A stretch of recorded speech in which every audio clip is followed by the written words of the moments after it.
Samajwadi party जिंदाबाद,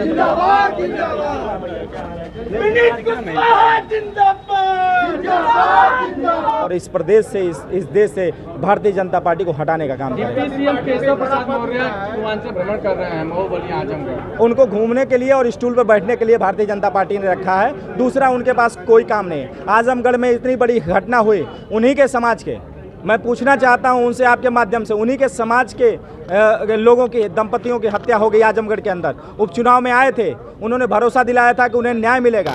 वो परिवार उन पे भरोसा करके धरना प्रदर्शन खत्म किया और आज वही परिवार आत्महत्या करने पर मजबूर है। न उसे न्याय मिला, न उसे उनके द्वारा कही गई राशि मिली। तो इससे क्या प्रतीत होता है? अभी मऊ के अंदर एक मौर्य नौजवान का सड़कों पर हत्या हो गया, उसके लिए क्या किया डिप्टी सीएम केशव प्रसाद मौर्य ने? उन्हें तो सिर्फ रखा गया है कि उन्हें ये बता दिया गया कि आपको सिर्फ अखिलेश यादव जी पर टिप्पणी करना। उसके अलावा न तो वो उस पार्टी में रहकर न अपने समाज को अधिकार दिला सकते हैं, न न्याय दिला सकते हैं। ये उनके बस की कोई चीज़ है। वो घूमते रहे, उनको घूमने के लिए भारतीय जनता जाति के बहुत बड़े नेता हैं डिप्टी सीएम, ऐसा कहाँ कर ओबीसी समाज के कैसे मान लें?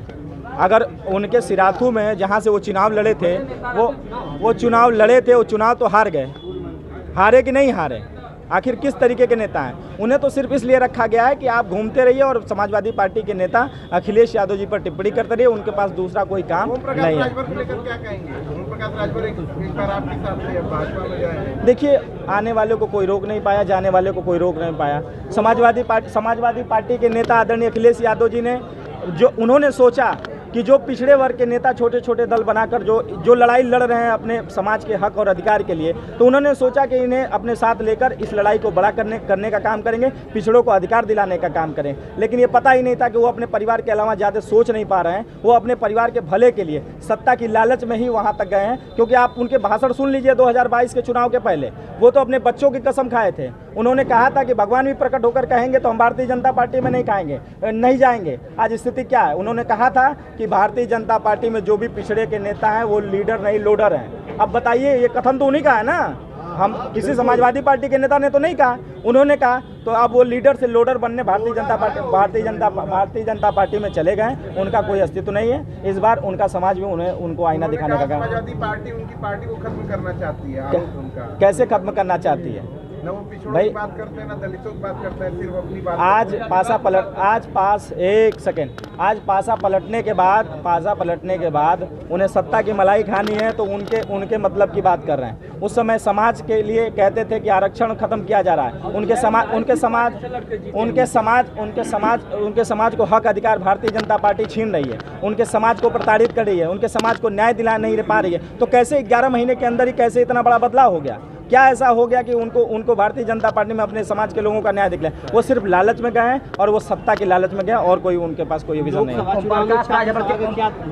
देखिए, समाजवादी छात्र सभा एक बड़ी विंग है समाजवादी पार्टी की, जिसकी जिम्मेदारी राष्ट्रीय अध्यक्ष जी ने मुझे दी है। मैं भरोसा दिलाता हूं कि 2024 के चुनाव से पहले समाजवादी छात्र सभा सड़कों पे छात्रों के मुद्दों को लेकर लड़ने का काम करेगी। छात्र संघ बहाली का मुद्दा है और छात्रवृत्ति का मुद्दा है, बेरोजगारी का मुद्दा है, जीरो फीस का मुद्दा है। इस मुद्दे को लेकर समाजवादी पार्टी के छात्र सभा के नौजवान सड़कों पर आंदोलन करते हुए दिखाई देंगे। राजभर के लड़कियों अरुण राजभर कह रहे हैं कि सपा को 2024 के चुनाव में हवा में उड़ा दिया जाएगा। हाँ, अरुण राजभर और अरविंद राजभर का कोई राजनीतिक इतिहास नहीं है।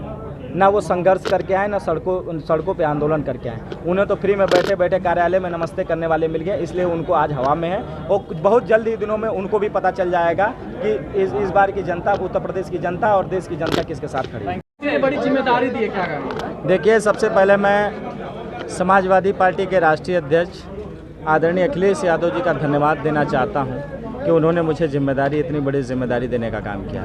और आपके माध्यम से मैं उन्हें भरोसा भी दिलाना चाहता हूं कि जो उन्होंने मुझे जिम्मेदारी जिस भरोसे के लिए सोच कर दी है, उस भरोसे को खरा उतरने का काम करूंगा और उस जिम्मेदारी को बड़े जिम्मेदारी से निभाने का काम करूंगा। छात्रों को कैसे जोड़ेंगे, क्या मुद्दे रहेंगे? देखिए, सबसे बड़ा इस देश में सबसे बड़ा मुद्दा अगर किसी का है तो छात्रों का है। क्योंकि इस देश का नौजवान बेरोजगार घूम रहा है। सड़कों पे। आज नौकरी के लिए दर दर भटक रहा है, पढ़ाई तो कर ले रहा है लेकिन उसे उम्मीद नहीं है कि इस सरकार द्वारा उसे नौकरी मिलेगी कि नहीं मिलेगी। और इस प्रदेश की और दूसरी जो सबसे बड़ी छात्रों की समस्या है वो छात्रवृत्ति की समस्या है। आप पता कर लीजिएगा, अगर आप पता करेंगे सरकार के लोगों से तो पता चल जाएगा 70 से 80% इस समय इस बार की छात्रवृत्ति नौजवानों को मिली नहीं है। सोचिए पढ़ाई की कितना महंगी पढ़ाई इन्होंने कर दिया और ऊपर से छात्रवृत्ति भी बंद करने का काम भारतीय जनता पार्टी की सरकार ने किया है। और तीसरा मुद्दा जो जीरो फीस पे जो दलित वर्ग के छात्र आते थे उन्हें जीरो फीस पे पढ़ाई हो जाती थी, लेकिन उनके भी फीस को बंद करने का, जीरो फीस को बंद करने का काम किया, उनके भी पढ़ाई को कठिन करने का काम किया। और इसी मुद्दे को बनाकर छात्र नौजवानों के साथ लेकर सड़क पर उतरने का काम करूंगा और 2024 में और 2027 में भारतीय जनता पार्टी को हटाने का काम करेंगे। सड़क पर उतरने के बाद युवाओं पे लाठियां चार्ज हो रहे हैं, इसको क्या कहेंगे आप? लाठियों से कौन नौजवान डरने वाला है?